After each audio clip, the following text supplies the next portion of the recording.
If you're watching this video, you're probably a little curious as to why I'm about to set a Chicago Cubs hat on fire, so I thought I'd give you a little bit of backstory of what's about to take place.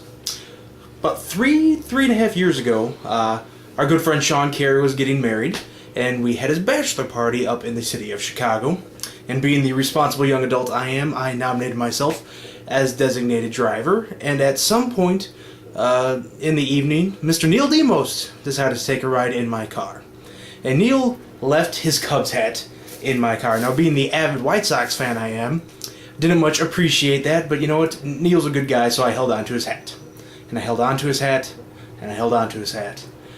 And a month ago, my wife Nikki wanted to throw the hat out because we're not Cubs fans, we have no need for it. Neil obviously wasn't in a huge hurry to get it back after over 3 years.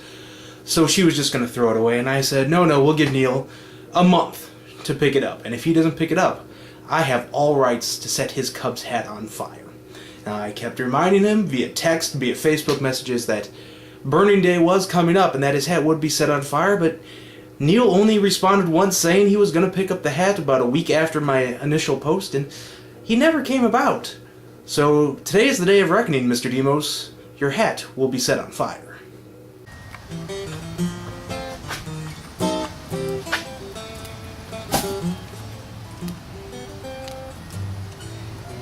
By the shores of old Lake Michigan, where the hawk wind blows so cold,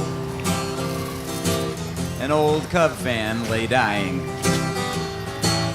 In his midnight hour, the toll. Round his bed, his friends had all gathered. They knew his time was short.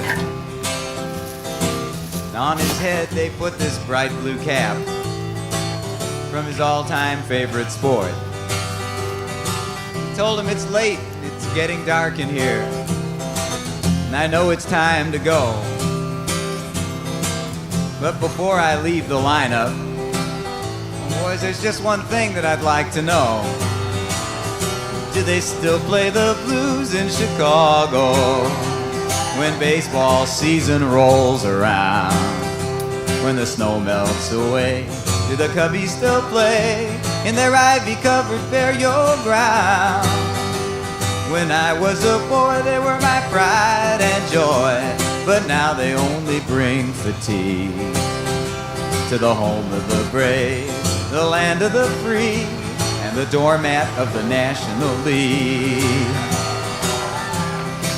He told his friends, you know the law of averages says anything will happen that can. What it says. But the last time the Cubs won a National League pennant was the year we dropped the bomb on Japan. The Cubs made me a criminal, sent me down a wayward path. They stole my youth from me. That's the truth. I'd forsake my teachers to go sit in the bleachers in flagrant truancy. And then one thing led to another. And soon I discovered alcohol, gambling, dope, football, hockey, lacrosse, tennis, but what do you expect when you raise up a young boy's hopes and then just crush them like so many paper beer cups, year after year after year, after year after year after year after year after year, till those hopes are just so much popcorn for the pigeons beneath the L tracks to eat. He said, you know, I'll never see Wrigley Field anymore before my eternal rest. So if you have your pencils and your scorecards ready, I'll read you my last request. He said, give me a doubleheader funeral in Wrigley Field on some sunny weekend day, no lights. Have the organ play the national anthem. Then a little na-na-na-na, hey-hey-hey, goodbye. Make 6 bullpen pitchers carry my coffin, and 6 groundskeepers clear my path. Have the umpires bark me out at every base in all their holy wrath. It's a beautiful day for a funeral. Hey, Ernie, let's play 2.